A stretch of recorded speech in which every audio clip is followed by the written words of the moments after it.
Okay. Hi, good morning, everyone, and thank you so much for coming. We're going to be dealing with some heavier topics today. We're dealing with war, we're dealing with Catholicism, we're dealing with bronze, which is just literally heavy.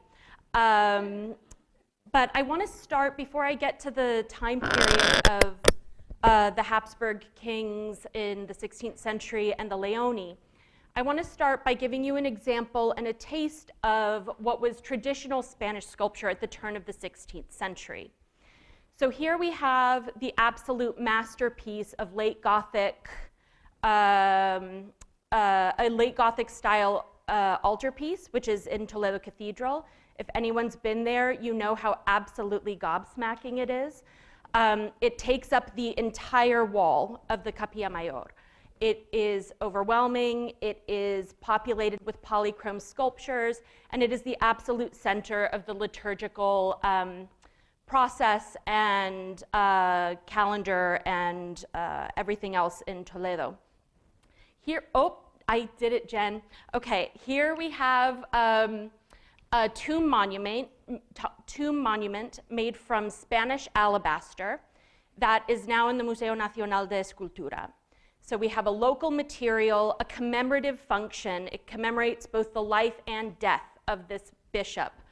And this jasper too, and jasper is something I'll return to later, is also locally from Spain. So Spanish sculpture is devotional, commemorative, tends to use local resources as much as possible, and especially uses things like alabaster and polychromed wood. But over the course of the 16th century, as the political dynamics of Spain shift and expand, so does sculpture. Sculpture changes. And today I'll be talking about basically two chapters in that transition. And these changes map almost perfectly onto the two main Habsburg rulers of Spain in the 16th century, our good old friends Charles V and his son Philip II. So sculpture for Charles deviated from the Spanish tradition that I just talked about. His use of sculpture is highly dynastic. There's always a subtext of religiosity. He is the Catholic king. He is the grandson of Ferdinand and Isabel, but he's really a European emperor. He rules half of Europe. He's expanding the empire into the quote-unquote New World, but what was actually called New Spain and Peru. And the sculpture comes to reflect his two top priorities, which is to communicate dynastic continuity, by which I mean the links between familial generations as well as the lands and territories that they held, and also militarism. As we can see in, I did it again, as we can see here in probably the most famous portrait of Charles painted by Titian, commemorating his victory over Protestant princes at the Battle of Muhlberg. So this is also a kind of Catholic conquest. So really, sculpture then, to summarize for Charles, is dynastic, and it always indexes his access to military resources. Philip, though, if Charles is a European emperor, Philip is a Spanish king. He's born in Spain, he travels, he returns to Spain, he rules from Spain, and he dies in Spain. And with that shift, he becomes both a Spanish king, but still a Habsburg ruler. And his use of sculpture essentially folds in some of the aspects of Habsburg dynastic sculpture patronage into those pre-existing Spanish traditions. Since issues of genealogy and territory are essential to understanding Spain, the position of Spain in the 16th century, as well as what motivated the Habsburgs as artistic patrons, we need to understand their territories. So let's look at a map. Here we have a unified Spain, which Charles inherits from his maternal grandparents, what are called the Low Countries, so the areas around Bruges, Belgium, Netherlands, and the Duchy of Burgundy. Here we have the Holy Roman Empire, which is expansive, and he inherits that from his paternal grandfather. And then we have the Kingdom of Naples, Sicily, Sardinia, and this region here around Milan and Lombardy. To visualize how he comes into possession of all of that territory, we need to look at the generations that preceded him. So it's the marriage of Isabel of Castile to Ferdinand II of Aragon that unites the kingdoms of Castile and Aragon. Together, Ferdinand and Isabella then embark on the Battle of Granada, where in 1492, after years of pushing farther and farther south to try to expunge the last of the Nasrid, or to try to expel the last Nasrid caliph from his seat in Granada, they finally conquer the city in 1492. Their daughter Juana then inherits for the first time the unified Spain. On the Eastern European side, we have Mary of Burgundy, who inherited the Duchy of Burgundy. That's the Low Countries around Belgium that I pointed out before. And the big old granddaddy, Maximilian I, Holy Roman Emperor. He ruled areas that are now Austria, Hungary, Germany.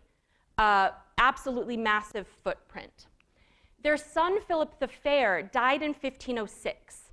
So we have a hiccup in the lineage because he died before his father, which means Charles was the direct heir of the Holy Roman Empire and the Duchy of Burgundy, the Low Countries, and through his mother, unified Spain. The map here then is only partially inherited. We have areas that he conquered militarily. Specifically, this area here in northern Italy, in Milan. He fought for decades against the French kings and eventually solidified control of Milan in 1537. There were skirmishes after that, but after 1537, Charles never lost control of Milan. And it's in Milan that he found the artists that would go on to be his imperial sculptors and the imperial sculptors of his son.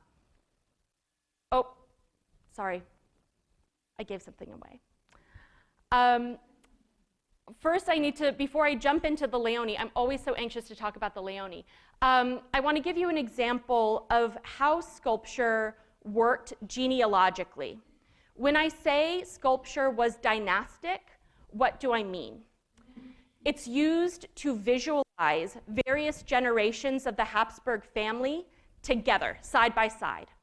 People who had died long before are rendered present alongside the current ruler. So those ties between the generations is kept alive. It's kept vivid.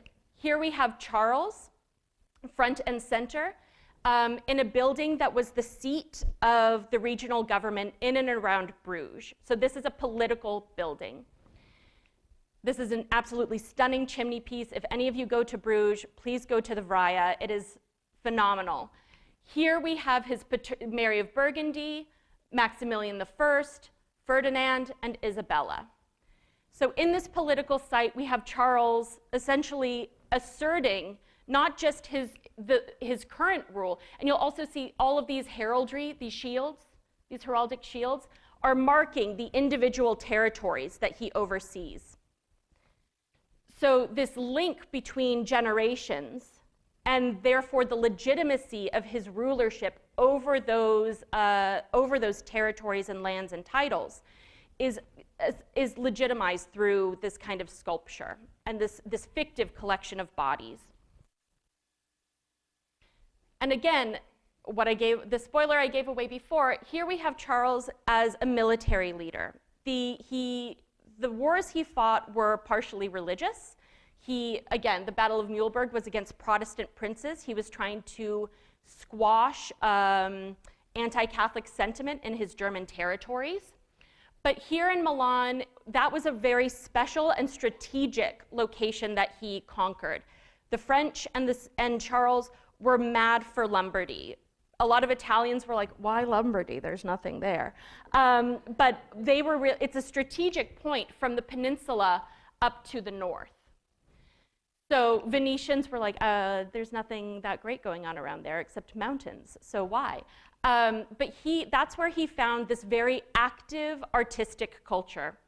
And that's where Leone and his son Pompeo Leone lived and worked. Now, Leone is here's why I was so anxious to get to him earlier. He is a tempestuous personality. He was kicked out of the papal apartments in the Vatican for getting into a fist fight with the sculptor Benvenuto Cellini. Cellini openly accused him of trying to poison his food and murder him. Now, Cellini needs to be taken with a grain of salt, let's just say. But eventually, we do know that this part of his personality was not just a figment of Cellini's imagination, because in 1540, he's charged with attacking the papal jeweler. And the law finally catches up with his temper. He's sentenced to serve as a slave on a papal galley, so a ship, which is why we have a ship with the oars here. He just rowed and rowed and rowed. And that was actually a great mercy to him, because originally they were going to chop off his right hand. Bye-bye sculpture career. So this was actually a saving grace. He was rescued from that sentence in 1541, and he sets up shop in Milan and immediately starts hustling for imperial commissions, right? So Milan becomes part of Charles V's territory in 1537. Leone moves there in 1541, and he gets his first commission, his first large-scale commission from the emperor in 1549. He worked fast. And one of the products of that commission in 1549 for this large series of sculptures is probably Leone's best-known work. It's Charles V in Führer. It's in the Prado Museum. Do any of you know it? I'm curious. Oh, very few. That's good. So here we have a standing portrait of Charles V. He's wearing this absolutely amazing armor, and he's standing astride a figure of Führer, which is a figure that Virgil talks about in his Aeneid. It's a personification of war. When Führer, war, is chained and bound, essentially an era of peace is ushered in. So here we have Führer sitting on top of basically trophies of war. We have a shield, a trumpet, a quiver of arrows, a trident, a club, discarded leather armor. It's really quite rich with detail. So this sculpture, in its bronzeness, let's just say bronze medium, in its bronze medium, and also in the fact that it's a standing portrait of a Habsburg ruler, commissioned right at the end of the 1540s, coincided with another large-scale bronze commission of standing Habsburg rulers that was happening farther east in Innsbruck. It's the Tomb of Maximilian I. Has anyone been to Innsbruck? You should go. Beautiful. Recommended. So here we have the Tomb of Maximilian I. It was initiated when Maximilian was still alive in around 1510. The project essentially lost steam when the major artists and overseers of the project died. It was brought back to life by Charles's brother, Ferdinand, and Maximilian's other grandson in 1547. So at the end of the 1540s and into the 1550s, we have this moment there's this boom of dynastic bronze sculpture that is being made in Milan. Here we have the Leone working in Milan, and also in Innsbruck. So in its medium and type, it is in conversation with this other major familial artistic commission. It also, bronze as a medium also always carries with it essentially martial connotations. It's a military material as much as it is an artistic one. This is what cannons are made out of, and it's the product of a metallurgical practice, in this case casting, that was seen as a sister art to things like forging steel for armor, forging swords, making guns. They're all part of what was called fire arts. There's a great treatise published in the early 1540s called De la Pyrotechnia, on the fire arts, that really unified together the casting of bells, precious metal work. So together we could think of making metal reliquaries, cannons, bells, and casting of figures, artistic figures like this. So in addition to the latent message of bronze, there's another way that this sculpture really leans into and embraces the martial identity of Charles, and that's in its armor, because the armor is removable. I love the reaction every time. You go ahead and ooh and ah. This is always my designated water break. I have another view for you guys. Needless to say, this is fictive. He did not look like this. But it's, and here we have the best of both worlds. The reason the armor is so important is that it's not just, so Leone calls it his nuovo capriccio, his newest whim. It's this fanciful conceit he has to cast the armor separately so that it basically gives you two sculptures for the price of one. You have a nude figure that almost elevates him to the level of a Greek god, or you have him armored in really contemporary-looking ceremonial armor that situates him within the military moment of the time. The fact that Leone cast this in Milan is also very significant, because he's essentially putting himself and the emperor in dialogue with Milan's biggest artistic and biggest industry, let's say, and that is for actual armor. Not just armor that soldiers would wear day to day. They did make that, but the workshop, especially of the Negroli, was hugely successful. Here we have an example of a breastplate made for the Duke of Urbino, which has these wings that sprout from the back, envelop the wearer to the front, and have these strange apotropaic eyes, like you're always being watched. The helmet is this absolute fanciful kind of creature hybrid of a face. Is this a salamander? Is it I do not even know what it is, but you have you have ram's horns, you have this face, teeth coming down, and I'm showing you details from the Leone sculpture to give you a sense of what he is putting himself and the emperor in conversation with. This absolute elite luxury industry from the city that is now, all of this could be seen in some ways as Charles's apostrophe. He had access to the people making the art. He had access to the people making the armor, and the governor of Milan, who he appointed, actually stopped armorers from going south to Florence when the Medici came calling. So for all this talk of Italian greatness and Medici this and Medici that, there was something very important and militaristic that Charles had access to that they could not.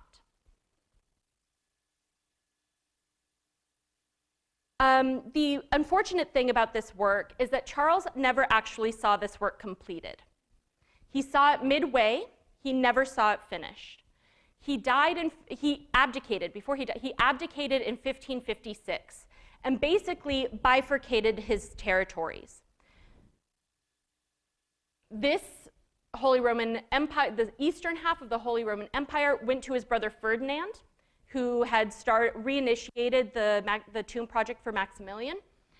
Everything west of this line, including all of the holdings outside of Europe, went to Philip II.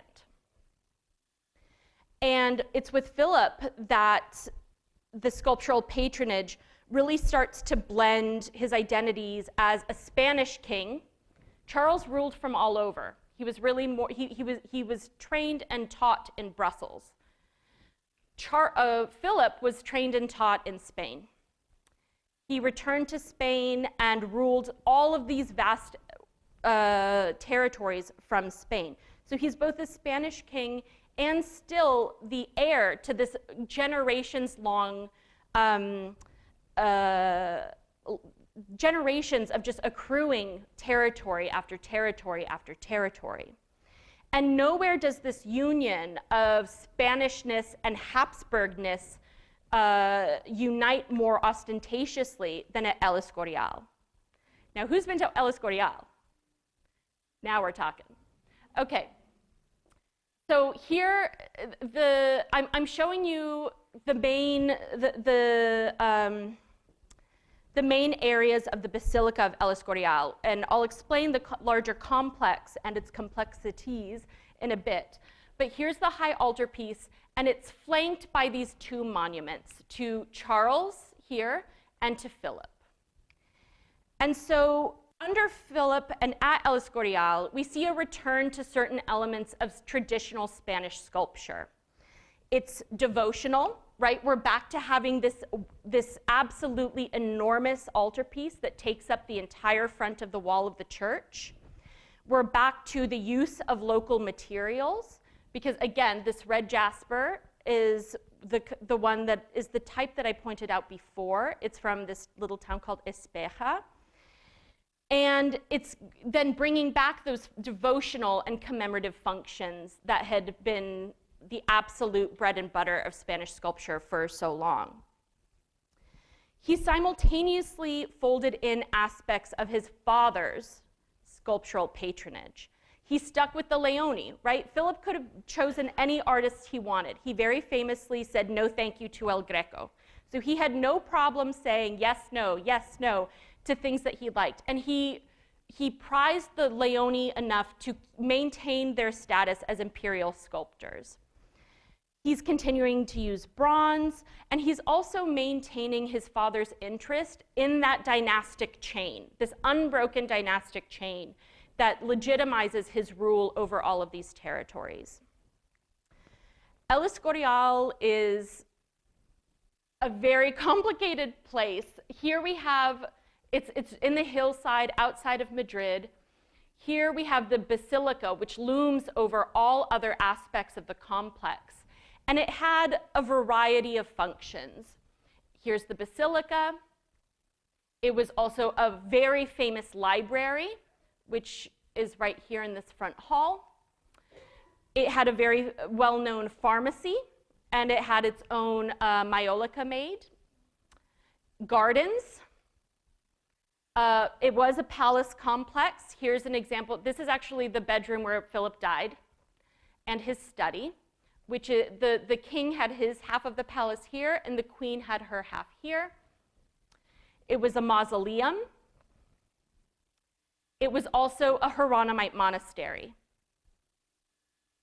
So this site here at what's called the Capilla Mayor, the consecrated space where Mass would be held, was the center not just of the monastic life, as you would imagine. It's also the center of the palace life, because again, we have the palatial rooms, the royal chambers, literally abutting and running right up against the basilica. So the Capilla Mayor is distinct not just for how important it was to the life of people at El Escorial. It's also chromatically, and visually, very different. El Escorial is renowned for being austere, kind of dour, maybe a bit sad, because there's so much gray granite. And when you walk into the basilica, it's an absolute explosion of red and green and gold. And this is helped by the kind of yellow artificial lighting now, but it would have been just as dazzling back then as it is today. It's also over 90 feet tall. I want to give you a sense of really how spectacular this is. It is like having a 9-story building inside this church. Each of the sculptures, it has 15 different life-size and over life-size sculptures, each one absolutely rich in detail and worth studying in its own right. It is topped with this absolutely amazing crucifixion scene. And you can see here that these gilded bronze sculptures were finished in the round. And there's some archival evidence that it took 2 tons of gold to gild these things. Where did that gold come from? Yes. I'll clarify for those who did not hear, from America. So the way these materials are signaling imperial access to materials, the natural resources of the lands they're conquering, it's all here in the sculpture. And to give you a sense of scale, this is a human person. This is not a human person, but you can get a sense of how absolutely enormous the scale of these things are. And I don't think the photography can really do it justice. There's also immaculate detail. If you see here, they have painted on blood drips from the various wounds suffered by Christ during the Passion. This is 90 feet in the air at the top of an absolutely enormous staircase. No one is seeing this. But the care and the money and attention and craftsmanship that went into these is absolutely stellar. So how are these works hearkening back or reinvigorating these Spanish sculptural traditions? Here we have a work by my good friend, soon to be yours, Alonso Berruguete. He, in the generation before the Pompeo Leone moved to Spain, he was the name. He was the sculptor who was really advancing and pushing forward the capacity of what sculpture could look like and how it could emote. And you can see how both of the, I mean, this is absolutely enormous. This is maybe 30 feet tall, which is still very impressive. But next to this is, I mean, it absolutely dwarfs it. So you have, again, another kind of altarpiece that would have taken up the entire front of a wall.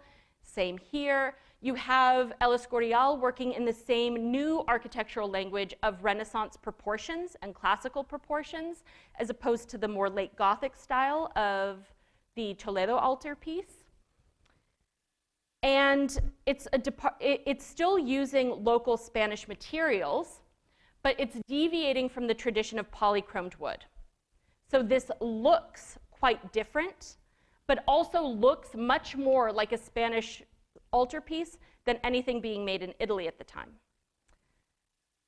The way it was using local materials, it was not through wood, it was through jasper. And here we see, again by Berruguete, the choir stalls in the Toledo Cathedral, which were using jasper from Espeja in the columns that line the various stalls. And here we can see it, and it's absolutely amazing. It can take up, it's very hard. It requires diamonds to polish. So again, talk about luxury, talk about expense. But it's local. And it's not just the fact that they were using local stones. They were actively promoting the Spanishness of this material. In the custodia inside, which actually held the consecrated Eucharist, thanks Napoleon, it got stolen. So we don't know where it is now. But at its base, around its base, it had this inscription, which ends Spanish stone, made in Spanish stone. This is one of the illustrations from a book that was published commemorating the various aspects of the construction of El Escorial. And here, it does not quote this inscription exactly, but it does say, so Latin, you know, Philip II, king, here's the architect, here's the artist who actually made the jasper, and then it says Opera Hispanica Mater, which is, this is a work of Spanish materials. So this altarpiece is juxtaposing bronzes made in Milan, gilded in gold brought in from New Spain, and setting it against jasper, which they are declaring is Spanish. So the materials are doing a lot of work communicating a kind of dynastic and imperial message in this language of devotional altarpieces that was traditional to Spain. The tomb monuments, which are extraordinary, are really where dynasty and devotion meet together the most concretely. They flank to either side of the altarpiece, the tabernacle. They're angled in and essentially are in perpetual devotion of the Eucharist. So each group has 5 figures. From this angle, it only looks like there are 4 in each. There are 5. And they are, again, gilded bronze. And these capes feature precious stonework. Here are some details. The level of detail, now, when you walk in, you do not see them very well. You see the colors of the capes, but you don't actually see the sculptures. In spite of that fact, they are rendered with such attention to detail. You can see the frills of the collar. And again, this is lapis lazuli.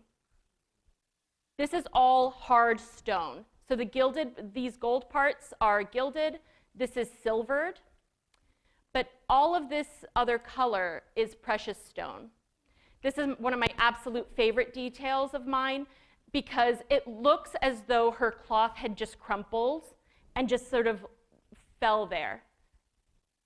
But that was made in a workshop. It's hard, immovable bronze, and was then set into space to give that feeling of she just stepped up and kneeled.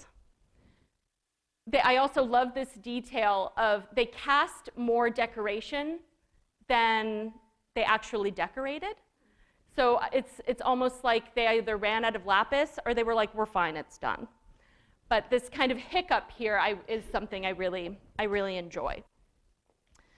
So like with Charles V and Führer, where there was this moment, right, along with Maximilian's tomb, there was this boom of bronze production being mobilized by different sections of the Habsburg family. My argument is that these tomb monuments, these gilded bronze tomb monuments, speak directly to tomb monuments that exist in Bruges, which are the tomb monuments of Mary of Burgundy, who we saw before, and her father, Charles the Bold. So here, Mary obviously died after her father, but her tomb monument was completed much, much, much earlier, and is this stunning work of gilded brass, and these are enameled heraldic shields. It's great. In 1558, it's Philip II, it's Philip himself, who commissions the tomb monument of his who would that be? That would be his great-grandfather, Charles the Bold. And he asks for it to be made in the same material and in the same style as the already existing one of his great-grandmother, Mary. I take this to mean that this is proof that Philip was actively paying attention to how sculpture was being mobilized by Habsburgs throughout Europe. And he is then in dialogue with and thinking through the dynastic implications of commissioning works in the same material for the same function, even though these are now kneeling instead of being recumbent, looking like they've drifted off to sleep. The reason that these are kneeling is that they're in perpetual prayer of the Eucharist. And the Council of Trent had just reaffirmed the importance of the Eucharist to Catholic practice as part of the Counter-Reformation. So the Eucharist was highly important to Catholic devotion. But they're not just praying to the Eucharist. These figures are also praying for the family. The inscriptions say that these figures are praying perpetually for the future of the dynasty, for those who died before them and for those who will come after. And they do, in fact, mark the spot for, this is right beneath these stairs, mark the spot of the Habsburg dynastic mausoleum. This is where Philip actively exhumed bodies from throughout Spain and brought them to El Escorial to fulfill the wish of his father to have a familial mausoleum. That was Charles's greatest wish after he abdicated. And here we have, mirroring the architecture of the actual complex, the kings on this side and the queens on this side. It's worth noting that this was completed after the altarpiece and the tomb monuments, but you can see it's still trafficking in the same color language and the same material language. The greens, the reds, the golds, the highly polished hard stones. It's amazing. And if you ever go there in the summer and it's very hot, go to the mausoleum. It's like 15 degrees cooler. So to recap, I really wanted to chart the ways in which bronze was a vehicle for communicating these really important dynastic messages and the connections between not only generations over time, but territories across space. And for each ruler, for both Charles and Philip, bronze was used in the service of their own priorities. For Charles, it was militarism, it was conquering, it was defending and expanding the familial territories he inherited. And for Philip, it was about making those materials work for the devotional and commemorative function that was expected of Spanish sculpture within that already existing landscape. And as patrons of the art, now this is just me having a soapbox moment, so much attention is paid to painting and the way Charles and Philip commissioned painting. Titian. I'm saying it's all about Titian. But what I hope to have demonstrated today is that sculpture was an absolutely crucial component to how Charles and Philip thought about art. How is art, broadly, not just painting, going to work for us? What can it do? And what can sculpture do in particular through its materials, through these kind of almost shared collective projects in bronze broadly? What can it do for us? How can we make it work? And these artists then, the Leone, were so receptive and ready to activate these things, and in dynamic ways, in ways that were responding to the demands of the individual rulership. And for to try to recover something for Spain and Spanish art history, so much, especially in the 16th century, is made about Italian sculpture. Michelangelo, Cellini, Gian Bologna, the list goes on and on and on.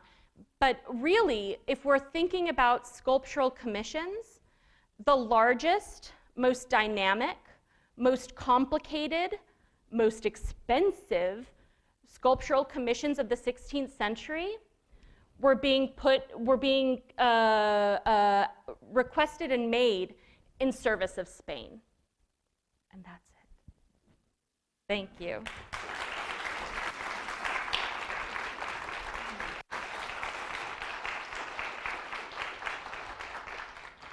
And I think questions now, Scott? Yes? Okay, great. Hi, Denva. Really lovely talk. I was really struck. Can we go back to the wooden sculpture? Ah, the Vraya, yes. In which case, I practiced that Belgian pronunciation, by the way. There we go. So I'm thinking about the attic feel here.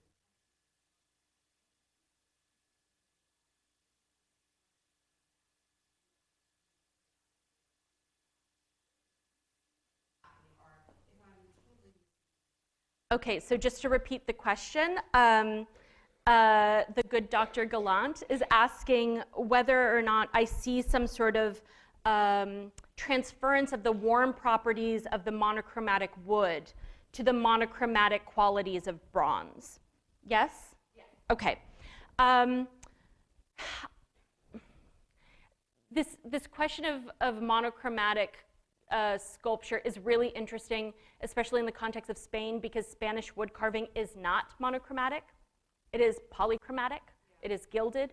So this monochromatic appearance is really speaks to the stage of northern wood carving at the time, which had become much more about letting the material shine through, whether it's lime wood or oak. They had moved away at this point from polychroming quite as heavily in the north. Bronze doesn't really take color well. Okay, but the question of warmth, I basically am seeing the monochromism of the wood and the bronze as belonging to sort of separate traditions that are contingent on their time and the place in which they were made. Yes, hello. Bronze sculptures were all lost wax? Yes, so the question is, were the bronze lost wax cast? And yes, they were. How many people would be? Ooh, you are asking the question I would love to know. A lot. A few dozen at least. So it's impossible to tell just how many, but to break down the workshop practice, you had the master sculptor at the top. So in this case, especially with the earlier works, it would have been Leone and Pompeo Leone designing the works. They would then probably have a few trusted sculptors who had demonstrated their expertise and their proficiency to actually make the wax, the wax that would then be cast. You had people who were responsible for making tools, keeping the workshop clean, assaying and cleaning the alloy, making the alloy, procuring the raw materials for the alloy, keeping the fires burning, finding wood for the fires to make sure the fire was hot enough to melt the alloy. In addition to people who were responsible for actually making the plaster that formed the core as well as the exterior mold for that casting.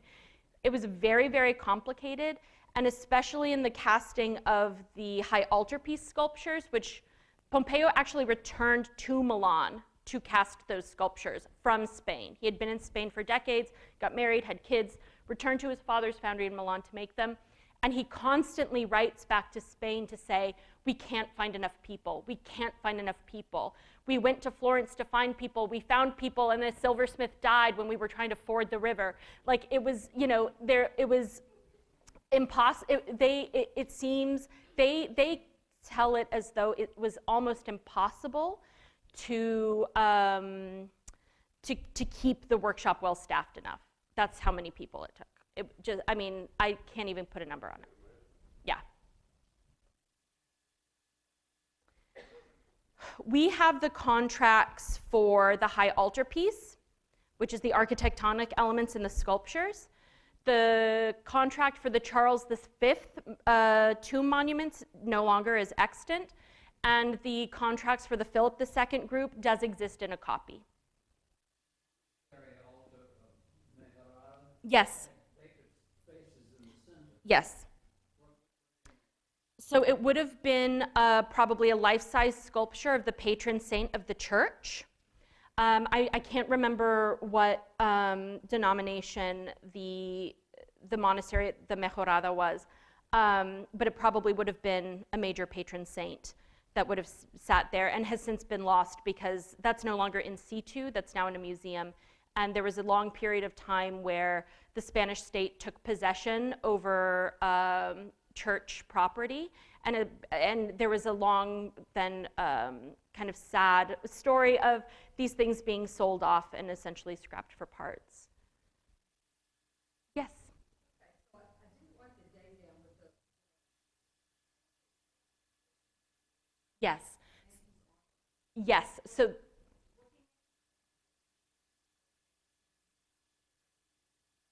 Oh.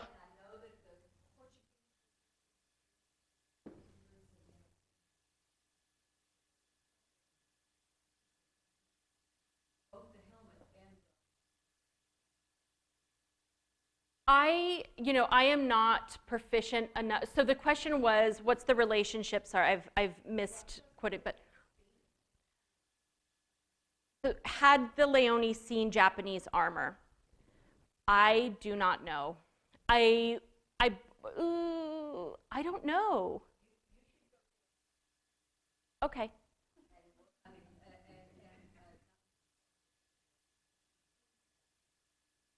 Amazing. Yeah. Okay. I carry this image in my brain with me everywhere I go. So I will be sure to do that. But it's a wonderful suggestion because I do think that there is, and I'm guilty of this too, an unapologetically Eurocentric reading of this. Working on Habsburg stuff gets you away from that a little, gets me away from that a little bit because you do need to incorporate the industries in New Spain and Peru into, as you're kind of considering the imperial and global and maybe hemispherical, if not global, implications of how these materials moved. But I will absolutely, I'm very curious to follow up on that. It screams Milan to me, but I'm speaking from a very, very specific place. Yeah, thank you. Are those peacock feathers? They are, I think, that is, this is fantastical. And oh, the question was, are these peacock feathers what's happening with the wings on this breastplate? And I think they are total fantasy. Could be dragon wings. Dragons don't exist, so how would we know? So it's really it's an absolute conceit. It's a total again, like capriccio. It speaks to the imagination and creativity of the people making and designing it.